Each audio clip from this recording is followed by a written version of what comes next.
دھوکے باز دلہن ایک ایسی دلہن جو نکاح کا پیغام دیتی ہے، بناؤ سنگھار کر کے سامنے آتی ہے، جس کا حسن آنکھوں کو خیرہ کر دیتا ہے، مگر جیسے ہی کوئی اس کے قریب جاتا ہے وہ اسے قتل کر دیتی ہے۔ یہ کوئی افسانوی داستان نہیں، بلکہ حضرت حسن بصری رحمۃ اللہ تعالی علیہ کی وہ نصیحت ہے جو انہوں نے وقت کے خلیفہ عمر بن عبدالعزیز کو لکھی تھی۔ آخر اس دھوکے باز دنیا کی حقیقت کیا ہے اور اس کے زہریلے وار سے کیسے بچا جائے؟ آئیے اس بصیرت افروز خط کے آئینے میں اپنی زندگی کا رخ پہچانتے ہیں۔ دھوکے باز دلہن۔ حضرت سیدنا ابو صالح رحمۃ اللہ تعالی علیہ فرماتے ہیں، حضرت سیدنا حسن بصری رحمۃ اللہ تعالی علیہ نے حضرت سیدنا عمر بن عبدالعزیز کو یہ نصیحت آموز خط لکھا۔ بسم اللہ الرحمن الرحیم، اما بعد۔ اے امیر المؤمنین، جان لیجئے کہ یہ دنیا دھوکے باز اور بے وفا ہے، یہ دائمی اقامت گاہ نہیں۔ حضرت سیدنا آدم علیہ نبینا و علیہ الصلاۃ والسلام کو یہاں دنیا میں آزمائش کے لیے بھیجا گیا۔ تحقیق ایسے امور جن پر ثواب دیا جاتا ہے ان کا حساب لیا جائے گا، اور جن پر عقاب ہے ان پر سزا ہوگی، خواہ ان پر ثواب و عذاب کا حقدار ہونے کا کسی کو علم ہو یا نہ ہو۔ بہرحال حساب ضروری ہے۔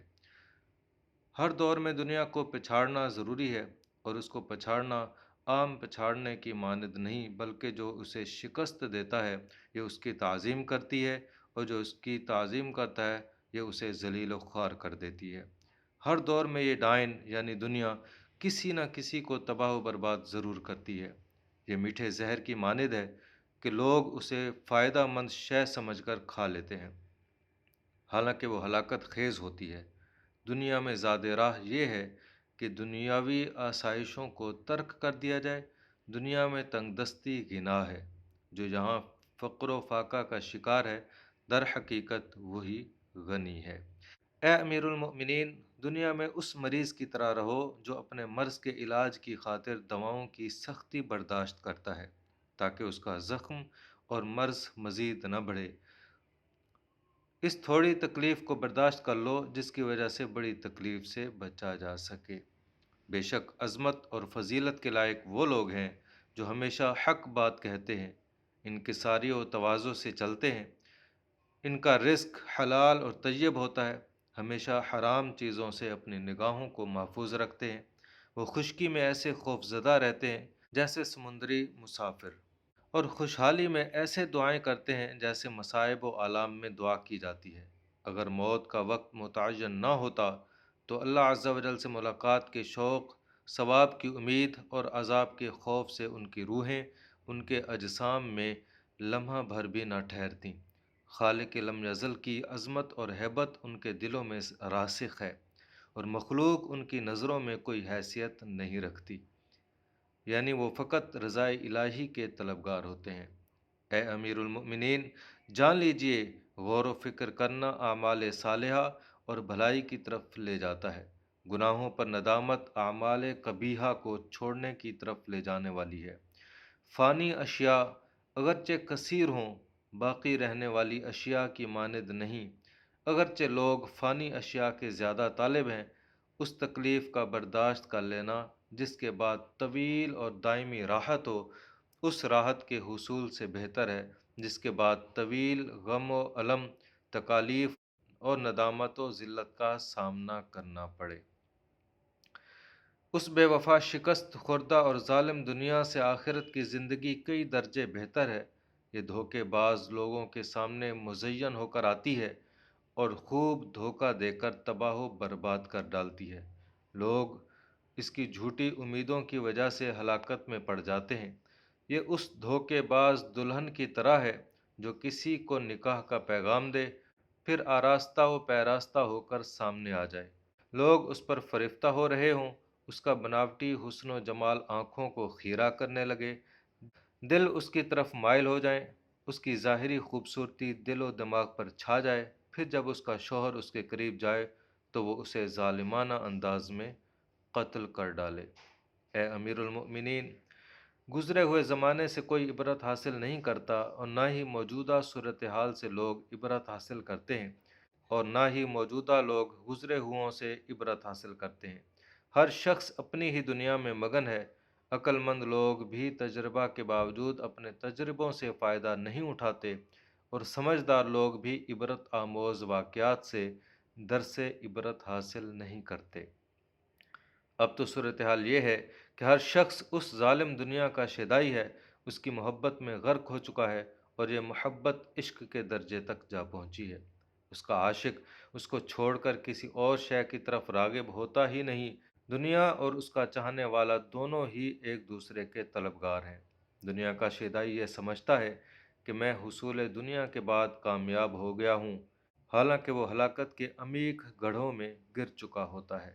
وہ دھوکہ کھا کر اس کی محبت میں اس طرح گرفتار ہو جاتا ہے کہ حساب و کتاب اور اپنے مقصد حیات کو بھول جاتا ہے، اپنی نیکیوں کو ضائع کر بیٹھتا ہے۔ پھر وہ اس بے وفا دنیا کے عشق میں اس قدر پاگل ہو جاتا ہے کہ اس کے قدم پھسل جاتے ہیں۔ جب اسے ہوش آتا ہے تو معلوم ہوتا ہے کہ میں نے تو اپنی تمام زندگی غفلت میں گزار دی، میں تو تباہ و برباد ہو گیا، مجھے تو بہت بڑا دھوکہ دیا گیا، ہائے میں نے جھوٹی امیدوں پر آسرا کیوں کیا۔ اب اس شخص کی پریشانی اور غم قابل دید ہوتا ہے۔ پھر حالت نزا میں سختیاں بڑھ جاتی ہیں۔ وہ پریشانیوں اور غموں کے سمندر میں غرق ہو رہا ہوتا ہے۔ وہی شخص جو اپنے تئیں کامیابی حاصل کر چکا تھا، اب اسے معلوم ہوتا ہے کہ در حقیقت میں دھوکے باز دنیا سے بری طرح شکست کھا چکا ہوں۔ پھر وہ عاشق ناشاد و نامراد اس دنیا سے اس حالت میں رخصت ہو جاتا ہے، اور بے وفا دنیا اس کا ساتھ چھوڑ کر کسی اور کو دھوکہ دینے چلی جاتی ہے۔ اب یہ شخص دشوار گزار سفر کی طرف بغیر ہم سفر اور بغیر زاد راہ کے روانہ ہوتا ہے۔ اے امیر المؤمنین، اس دنیا اور اس کی فریب کاریوں سے بچیے۔ اس دنیا کی مثال اس سانپ کی طرح ہے جسے ہاتھ لگائیں تو نرم و نازک معلوم ہوتا ہے، لیکن اس کا زہر جان لیوا ہوتا ہے۔ اسی طرح یہ دنیا بھی دیکھنے میں بہت اچھی ہے، لیکن حقیقت میں بہت بری ہے۔ اس دنیا کی جو شے اچھی لگے اسے ترک کر دیجیے۔ غم دنیا کی وجہ سے ہلکا نہ ہوں، اور اس کے غموں کی پرواہ بھی نہ کیجیے۔ دنیا سے ہرگز محبت نہ کیجیے گا، کیونکہ اس کا انجام بہت برا ہے۔ دنیا کا عاشق جب دنیا حاصل کرنے میں کامیاب ہو جاتا ہے تو یہ بے وفا دنیا اسے طرح طرح سے پریشان کرتی ہے، اس کی خوشیوں کو غم میں بدل دیتی ہے۔ جو اس کی فانی اشیاء کے ملنے پر خوش ہوتا ہے وہ بہت بڑے دھوکے میں پڑا ہے۔ اس کا فائدہ پانے والا در حقیقت شدید نقصان میں ہے۔ دنیاوی آسائشوں تک پہنچنے کے لیے انسان تکالیف و مصائب کا سامنا کرتا ہے۔ جب اسے خوشی ملتی ہے تو یہ خوشی غم و ملال میں تبدیل ہو جاتی ہے۔ نہ تو اس کی خوشی دائمی ہے اور نہ ہی اس کی نعمتیں، ان کا ساتھ تو پل بھر کا ہے۔ اے امیر المؤمنین، اس دنیا کو تارک الدنیا کی نظر سے دیکھیے، نہ کہ عاشق کے دنیا کی نظر سے۔ جو اس دار ناپائیدار میں آیا وہ یہاں سے ضرور رخصت ہوگا۔ نہ ہی یہاں سے جانے والا کبھی واپس آتا ہے، اور نہ ہی اسے امید ہوتی ہے کہ کوئی اس کی واپسی کا انتظار کر رہا ہوگا۔ اس کی دھوکہ دینے والی امیدوں میں ہرگز نہ پڑیے۔ اس دنیا سے ہر دم بچیے، جو اس کی جو اشیاء بظاہر صاف و شفاف ہیں، در حقیقت وہ گدلی اور بیکار ہیں۔ اے امیر المؤمنین، یہ دنیاوی زندگی بہت کم ہے، اس کی امیدیں جھوٹی ہیں۔ جب تک آپ دنیا میں ہیں خطرہ ہی خطرہ ہے۔ بہرحال اس کی نعمتیں بہت جلد ختم ہو جائیں گی اور مصیبت پہ ہم اترتی رہیں گی۔ عقل مند شخص ہمیشہ اس کے دھوکوں سے محفوظ رہتا ہے۔ اللہ عز و جل نے دنیا سے بچنے کی خوب تاکید فرمائی ہے۔ اللہ رب العزت کی بارگاہ میں دنیا کی وقعت کچھ بھی نہیں، اس کا وزن اس کی بارگاہ میں ایک چھوٹی سی کنکری کی طرح بھی نہیں۔ جو لوگ اللہ عز و جل کو چاہنے والے ہیں اور اسی کی محبت کے طلبگار ہیں، وہ لوگ دنیا سے بہت نفرت کرتے ہیں۔ اے امیر المؤمنین، سرکار نامدار مدینہ کے تاجدار بإذن پروردگار دو عالم کے مالک و مختار شہنشاہ ابرار صلی اللہ تعالیٰ علیہ وآلہ وسلم کو دنیا اور اس کے خزانوں کی چابیاں عطا کی گئیں، تو آپ صلی اللہ تعالیٰ علیہ وآلہ وسلم نے لینے سے انکار فرما دیا، حالانکہ آپ صلی اللہ تعالیٰ علیہ وآلہ وسلم کو ان کی طلب سے منع نہ فرمایا گیا تھا۔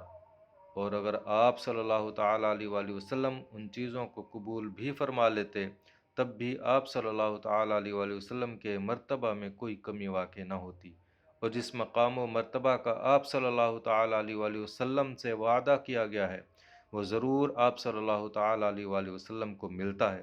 لیکن ہمارے پیارے آقا صلی اللہ تعالیٰ علیہ وآلہ وسلم جانتے تھے کہ اللہ عز و جل کو یہ دنیا ناپسند ہے، لہٰذا آپ صلی اللہ تعالیٰ علیہ وآلہ وسلم نے بھی اسے قبول نہ فرمایا۔ جب اللہ عز و جل کے ہاں اس کی کوئی وقعت نہیں تو حضور صلی اللہ تعالیٰ علیہ وآلہ وسلم نے بھی اس کو کوئی وقعت نہ دی۔ اگر آپ صلی اللہ تعالیٰ علیہ وآلہ وسلم اسے قبول فرما لیتے تو لوگوں کے لیے دلیل بن جاتی کہ شاید آپ صلی اللہ تعالیٰ علیہ وآلہ وسلم اس سے محبت کرتے ہیں، لیکن آپ صلی اللہ تعالیٰ علیہ وآلہ وسلم نے اسے قبول نہ فرمایا، کیونکہ یہ کیسے ہو سکتا ہے کہ ایک شے اللہ عز و جل کی بارگاہ میں ناپسند ہو اور آپ صلی اللہ تعالیٰ علیہ وآلہ وسلم اسے قبول فرما لیں۔ اے امیر المؤمنین، موت سے پہلے جتنی نیکیاں ہو سکتی ہیں کر لیجئے، ورنہ بوقت نزا فائدہ نہ ہوگا۔ اللہ عز و جل ان نصیحت آموز باتوں سے ہمیں اور آپ کو خوب نفع عطا فرمائے۔ اللہ عز و جل آپ کو اپنی حفظ و امان میں رکھے۔ والسلام۔ اللہ عز و جل کی ان پر رحمت ہو اور ان کے صدقے ہماری مغفرت ہو، آمین بجاہ النبی الامین صلی اللہ تعالیٰ علیہ وآلہ وسلم۔